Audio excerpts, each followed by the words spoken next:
السلام علیکم ورحمۃ اللہ وبرکاتہ۔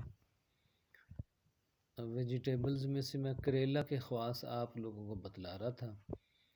تو آج ایک دوست ملے، وہ مجھے بتا رہے تھے کہ ہمارا لڑکا ہے 3 سال اس کی عمر ہے، اس کے پیٹ میں کیڑے ہیں، مٹیالے رنگ کے پخانے کرتا ہے اور بستر پر پیشاب کر دیتا ہے زیادہ تر۔ تو ان تینوں علامتوں میں کریلا بہت زیادہ مفید ہے، اس کا سالن بچے کو کھلایا جائے۔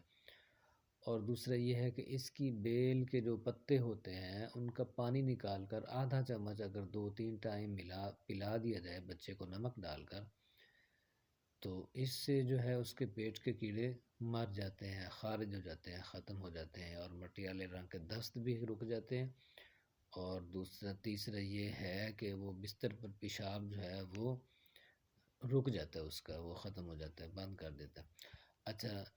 اس کے ساتھ ساتھ یہ ضروری ہے کہ باقی چیزوں کا بھی خیال کیا جائے، یعنی باقی ویجیٹیبلز میں سے جو ہے صرف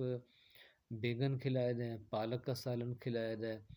اور جو ہے ساگ بھی کھلا سکتے ہیں، لیکن یہ ہے کہ کالے چنے جو ہے وہ زیادہ بہتر ہے۔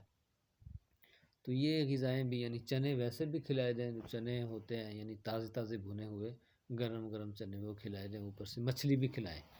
تو اوپر سے جو ہے قہوہ، دار چینی، لونگ کا، ایسے بچوں کو بہت زیادہ مفید ہے جن کو مٹیالے رنگ کے دست اور قرن شکم، اور جو ہے تیسرا یہ کہ بستر پر زیادہ پیشاب کر دیتے ہیں جو بچے، تو ان کے لیے یہ قہوہ بھی اور یہ جو چیزیں بتلائی ہیں ان میں سے کریلا جو ہے خاص طور پر بہت زیادہ مفید ہے۔ تو اللہ تعالیٰ کی نعمتیں ہیں، اللہ تعالیٰ ہمیں جو صحت نصیب فرمائے سب کو۔